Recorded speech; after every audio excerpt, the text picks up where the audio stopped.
Hey everybody, and welcome into Clearing the Benches. Today I'm going to talk to you about 5 Arizona Coyotes players that could help your team win the Stanley Cup this year. Now, I'm well aware of the fact that the Coyotes are the butt of everybody's jokes. They play in a 5,000 seat college arena, the Mullet at ASU. They don't have an arena plan moving forward. And to be honest, I'm in Arizona. Nobody here knows what the situation's going to be moving forward. They're not really saying a whole lot except, they're trying. But while they are here in Arizona, they definitely have some players. Some of them are role players, but they definitely could help your team in the playoffs and possibly help your team win the Stanley Cup. Now, I'm just going to let you know the first on the list, I have both goalies counted as just one player. Connor Ingram, 15-9, 5 shutouts, leads the NHL. He's got a .918 save percentage. The league average is .903. He's got a 2.51 goals against. And let me tell you, he has a pretty porous defensive core in front of him. So most nights, this guy's standing on his head. And, you see him on SportsCenter a lot for a good reason because the guy is definitely good. Now, right behind him is Vejmelka. And Vejmelka's got a 6-10 record this year. He's only got an .895 save percentage, and he does have a 3.32 goals against. But if you've watched any of the Coyotes games this year, I don't know what it is, but for some reason the team seems to play better in front of Ingram than they do in Vejmelka. And when the team has a flat night in front of them, it's usually Vejmelka, who's seeing lots of shots his way. But again, he's a guy, I say, that if he went to Toronto, Jersey, Carolina, Colorado, Edmonton, the Kings, I would think he would be a significant upgrade over the backup goalies they have there. Listen, Colorado took a chance on Prosvetov this year after he was a major flop last year for the Coyotes and then in Tucson in the playoffs. He just got smoked, but yet Colorado took a chance on him. And as they found out, the kid's just not that good. So I could definitely see a team like Colorado, taking a chance on Vejmelka. He would definitely, I think, almost push Georgiev for the starting position. I know Georgiev has got a lot of wins, but I don't know if it's really him winning all of those games.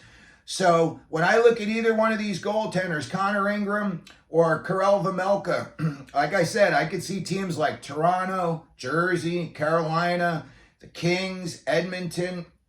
They all need goalies. And I could see either one of these guys being a major upgrade for them over what they've got going on now. Next up on this list, I have left wing Lawson Crouse. He's known as the sheriff out here. He is a big-bodied kid. He's signed through 2024-25, so, he's only on the books for one more year. He's got 17 goals, 10 assists. He's a +3, and he's only getting about 17 minutes of ice time. He's well-rounded. He's got 3 power play goals. He's got 3 power play assists. He's not afraid to drop the gloves. He's pretty much a team-first guy, but I could see teams that need a little bit of girth, sandpaper, and scoring up front, especially in the playoffs. He's a second or third liner, in my opinion, but, when they put him in that little bumper spot between the 2 face-off circles in the offensive zone, he's pretty deadly from down there. So I could definitely see Bill Armstrong taking some calls about Lawson Crouse before the trading deadline.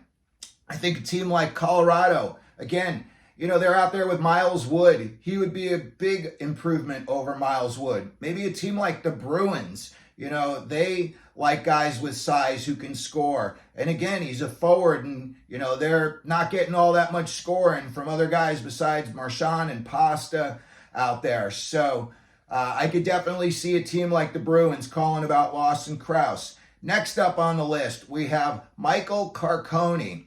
Now, Carcone last year led the AHL in scoring. He's a smaller guy. Think Jeff Skinner. They even wear the same number, 53. He's a smaller guy who can scoot around the ice. He can get to the open areas. He's really good with the puck on his stick. He's a goal scorer. He knows how to score goals. The kid has a nose for the net. And, right now, for some reason, Arizona is not playing him that much. He was just a healthy scratch because they said he was in a 13-game goal scoring drought. The kid's a goal scorer. You can't put him out there with third liners. You got to put him out there with the Clayton Kellers and the Logan Cooley's, the Dylan Gunthers of that team if you're really going to get the most productivity out of them.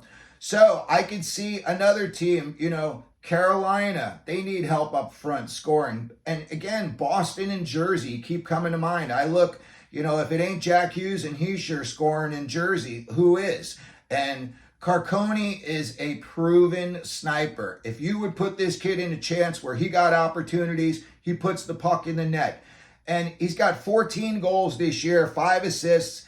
He's a +4, but he's only playing like 11 minutes a night. And he's young still. He's only 27 years old. So I could see Michael Carcone going to one of these high-profile teams, stepping in and filling a big role for them. Next up, and this is a big one, Nick Bjugstad. Bjugstad's about 6'5", 200, maybe 210. This year he's got 9 goals, 17 assists, +5. He gets about 18 minutes of ice time, but he's over 50% in the face-off circle. He's 50.6%.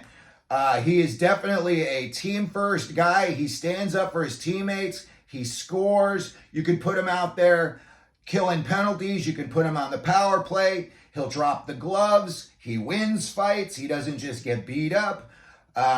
You could put him out there in the shootout. The guy's got shootout goals, overtime goals. He pretty much does it all. And I could definitely see a team like the Rangers or even the Winnipeg Jets. I know both of those teams are up near the top. Same with the Boston Bruins. But this guy has got it all. He wins face-offs. He is extremely responsible defensively. He throws the body, drops the gloves.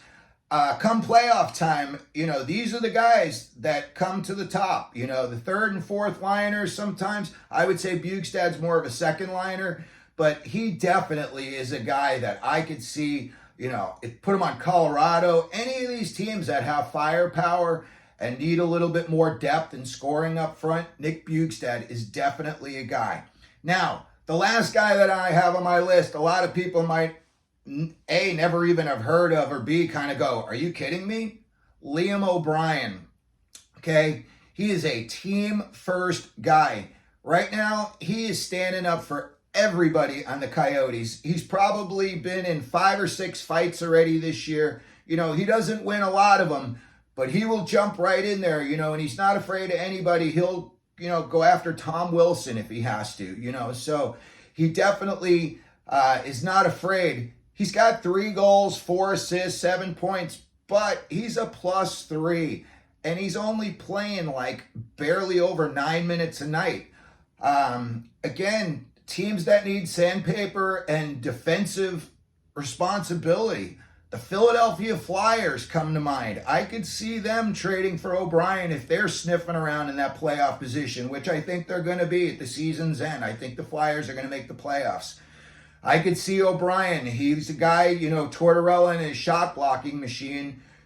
He likes guys who can mix it up. He likes guys that just basically do whatever he tells them to do. And Liam O'Brien is definitely that guy. I could see a team, that just needs a little bit of defensive structure in their third and fourth line going after O'Brien. He knows how to play defense. A lot of people kind of think he's just, the long-haired hippie guy out there, throwing the body. But he's not. When you watch him up close, he definitely knows what he's doing. He knows how to clog the lanes. He knows how to, block passing lanes. And again, he's a team-first guy, and everybody in the playoffs needs one of those guys. So that's my list of Coyotes that I think could help your team win the Stanley Cup this year. Let me know what you think down in the comments section. Let me know who your favorite team is. Let me know if there's other guys out there that you want your team to trade for. We can have a little back and forth going on in the comments section. And as always, if you could like, subscribe, and hear it, clearing the benches, let them know you're out there.